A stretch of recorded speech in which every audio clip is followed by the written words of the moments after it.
11 scops के special segment में आज हम आपको एक ऐसे विभूति से रूबरू करा रहे हैं जो फिलहाल के वक्त आईआईटी आईएसएम धनबाद के उप निदेशक हैं। विख्यात माइनिंग इंजीनियर होने के साथ साथ वो अपनी दिशा निर्देश में ऐसे आईआईटीएंस तैयार कर रहे हैं जो मोटे पैकेज लेकर विदेश भागने के चक्कर में न रहकर भारत को सामरिक, आर्थिक और तकनीकी रूप से विकसित करने की दिशा में काम करने को महत्व देते हैं।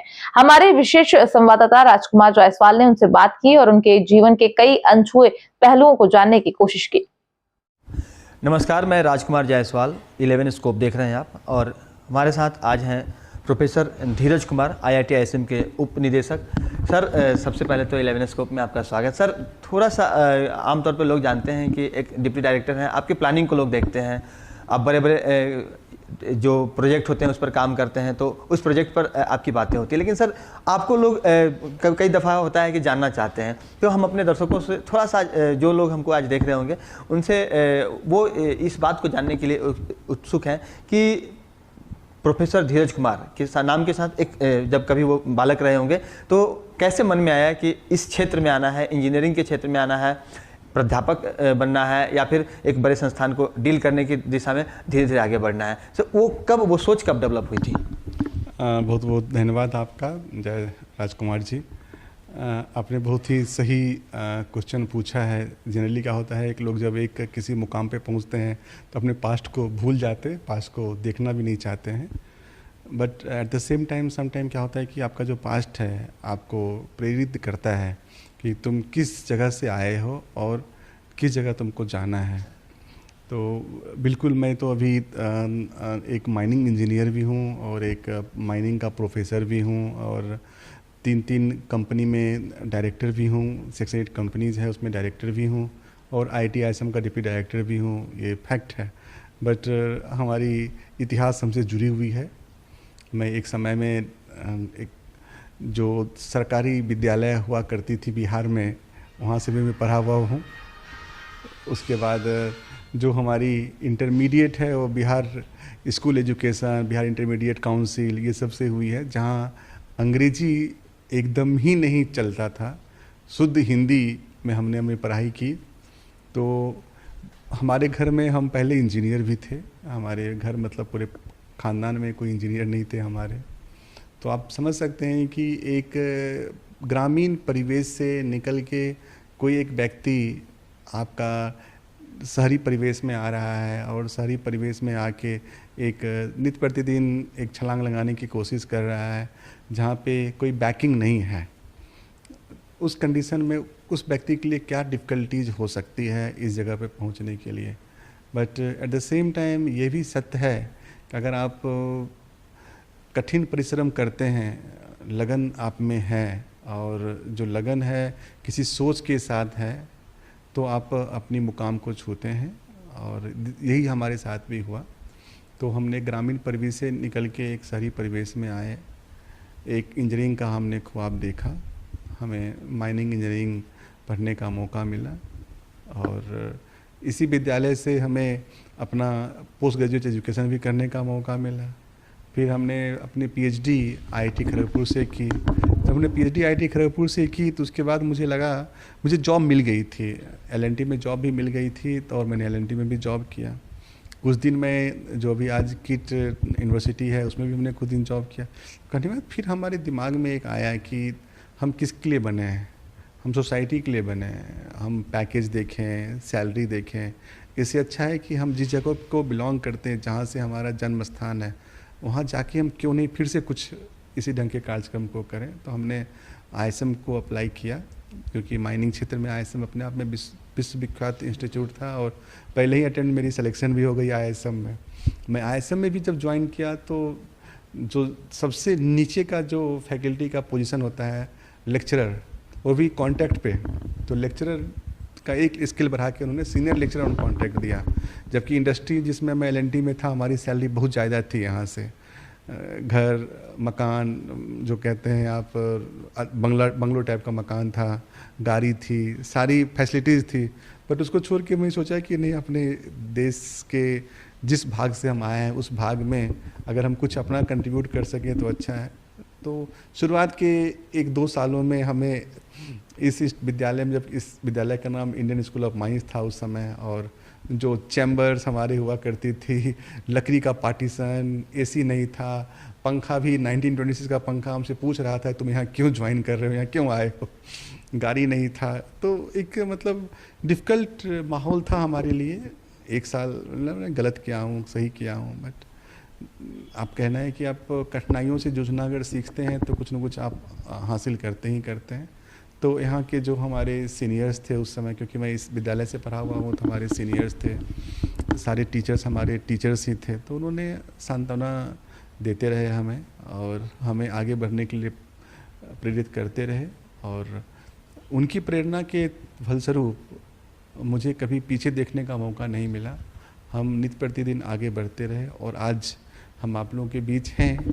तो अभी हम अपने बच्चों को बताते भी हैं, जो बच्चे IIT JEE कंप्लीट करके आते हैं, या हमें आसपास के जितने हम विद्यालय में जाते हैं, हर विद्यालय में जाते हैं, और चाहे वो कॉन्वेंट स्कूल हो, पब्लिक स्कूल हो या प्राइवेट स्कूल हो, जाते हैं तो वहाँ के बच्चों को देखते हैं तो बच्चों को ये बोलते हैं कि तुम अभाव में जीना सीखो। जब अभाव में जीना सीख लोगे तो तुम्हें कठिनाई कभी नहीं होगी। मैंने उस स्कूल में भी पढ़ा है, विद्यालय में पढ़ा है, जहाँ हम बोरा लेके जाते थे और बोरा लेके आते थे। उस विद्यालय में भी मैं नौकरी कर रहा हूँ, जो अपने आप देश में एक अच्छी मुकाम हासिल की हुई है। ऐसे कंपनी का भी मैं भी डायरेक्टर हूँ, जो नित्य प्रतिदिन कभी सेक्रेटरी से, कभी मिनिस्टर से, कभी डिफरेंट कंट्री के जो ब्यूरोक्रेट्स हैं, डिसीजन मेकर हैं, उनके साथ मैं मीट कर रहा हूँ, उनके साथ प्रेजेंट कर रहा हूँ, MOU साइन कर रहा हूँ। तो एक कंप्लीट स्पेक्ट्रम आप देख रहे हैं, ज़मीन से जुड़ के कहाँ तक आप पहुँच रहे हैं। ये आपको शिक्षा ज़रूर मिली, क्योंकि आपने ज़मीन से जुड़े रहे तो आप आगे बढ़ते गए। तो मैं बच्चों को बताते रहता हूँ। सर, जिस तरह से आपने बताया कि उस परिवेश, ग्रामीण परिवेश में जहाँ पर कि अंग्रेजी की बहुत कम पढ़ाई होती है, महत्ता तो बहुत है लेकिन पढ़ाई बहुत कम होती है, शिक्षक बच्चों को पढ़ा ही नहीं पाते और ना ही उनके पास उतना समय होता है, क्योंकि सरकारी स्कूल में, विद्यालय में शिक्षकों को बहुत सारा काम दे दिया जाता है पढ़ाई के अलावे। लेकिन सर, अब आप गांव जाते हैं, वहाँ के जो परिस्थितियाँ को देखते हैं, अब बच्चे जो हैं अब कॉन्वेंट स्कूलों की तरफ अधिक मूव कर गए हैं, निजी विद्यालय बहुत जगह पर खुले हुए हैं, घर घर के गली गली में निजी विद्यालयों का प्रचलन आ गया है।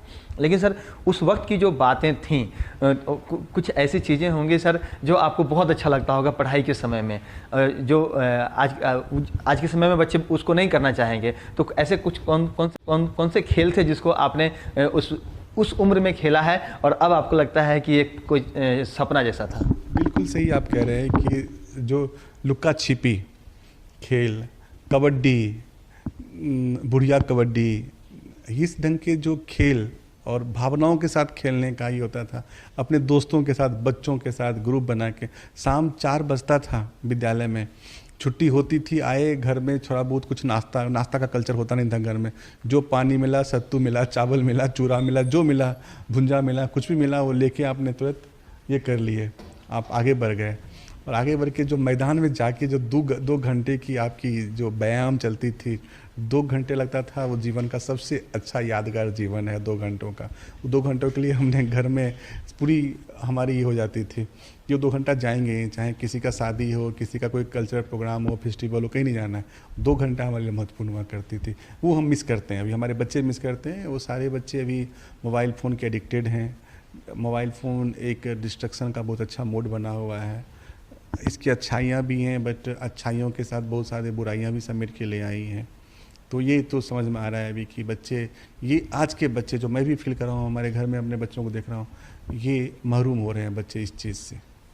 जिस तरह से सर, जब तरुणावस्था में बच्चे आते हैं तो पहले मूवी का कल्चर बहुत था, सिंगल थिएटर हुआ करते थे, आजकल तो मल्टीप्लेक्स का ज़माना है। तो सर, उस वक्त कभी ऐसा रहा कि मूवी देखने का इच्छा करता हो तो आप लोग बगैर बताए पेरेंट्स को चले गए हों, या फिर कभी ऐसा हुआ है कि जाने के बाद कभी बातें भी सुननी पड़ी हो घर पर? ग्रामीण परिवेश में तो बच्चों ने, मुझे लग रहा है कि हम लोग क्लास 9 तक, रादर क्लास 11 तक, 10 तक, क्लास 10 तक तो थिएटर हम गए नहीं थे। गांव में वो परिवेश नहीं होता है क्लास 10 तक आपको तो कोई थिएटर का। 11th में जब हमने हॉस्टल में गए, उस जगह का, वो बिहार का एक प्रसिद्ध विद्यालय था, CM साइंस कॉलेज, बहुत फेमस विद्यालय, वहाँ पे हॉस्टल छात्रावास में गए, और जब हमने अपनी 11-12 की पढ़ाई चालू की, उस समय बच्चों में आया कि बगल में सिनेमा हॉल है, सिनेमा हॉल जाएंगे। पहला बार सिनेमा हॉल में जब हम गए तो वहाँ लग रहा था कि रियलिस्टिक कुछ नज़र आ रहा है, स्क्रीन पे कुछ चल रहा है, मोटरसाइकिल चल रहा है, गाड़ी चल रही है, कुछ मार पिटाई हो रहा है, लग रहा है ये तो रियल हो रहा है। तो पहला बार फील हुआ। तो इसके कारण क्या है कि पेरेंट्स को उसका चिंता नहीं करना पड़ा हमारे लिए कि चोरी छिपी हम सिनेमा जा रहे हैं, ऐसा मौका नहीं आया। तो ये शुरुआत हमने 11th में ये शुरुआत किया कि 1-2 मूवी जाके सिनेमा हॉल में देखने की। हमारे वैसे दर्शक जो भी बच्चे हैं और आपके जैसा बनना चाहते हैं, उनके लिए कुछ मैसेज? सतत प्रयास करते रहना है और अभाव में जीना सीख लें बच्चे। और ऐसा भी नहीं है कि आज जो चाहें आज ही मिल जाएगा, तो पैसेंस रखने का है बच्चों को। अगर हम पैसेंस रखेंगे तो वो दिन दूर नहीं है जो कि हमारी सारी आकांक्षाएं पूरी हो जाएगी। स्कोप से बात करने के लिए बहुत बहुत थैंक यू। तो अभी हमारे साथ प्रोफेसर धीरज कुमार थे। इन्होंने अपने जीवन के कुछ ऐसे अनछुए पहलुओं से हमें रूबरू कराया, हमारे दर्शकों को रूबरू कराया, जो आमतौर पर लोग नहीं जानते हैं। एक इंजीनियर बनने के पीछे की कहानी क्या होती है, एक ऊंचाई पर पहुंचने से पहले किन किन परिस्थितियों से होकर एक व्यक्ति को गुजरना पड़ता है, बचपन में कैसे वो इस ओर सोचते हैं, कैसे मेहनत करते हैं और किस तरह से वो उस मुकाम को पाते हैं, उन तमाम चीज़ों को उन्होंने बताया। हमारे दर्शकों के लिए उन्होंने कुछ सुझाव भी दिए। तो हम इनके जीवन से जिस तरह से तमाम इनके अलग अलग पहलुओं से रूबरू हुए हैं, जाहिर सी बात है कि इससे आपको भी कुछ ना कुछ बेनिफिट ज़रूर होगा। और आप भी अपने जीवन में कुछ करना चाहते हैं तो अभाव में जीना सीख लीजिए, क्योंकि हर व्यक्ति जो परिस्थितियों के हिसाब से अपने आप को सेट कर लेता है वो आगे चलकर सफल जरूर होता है। सहयोगी रोशन और प्रभात के साथ राजकुमार जायसवाल, 11 स्कोप धनबाद।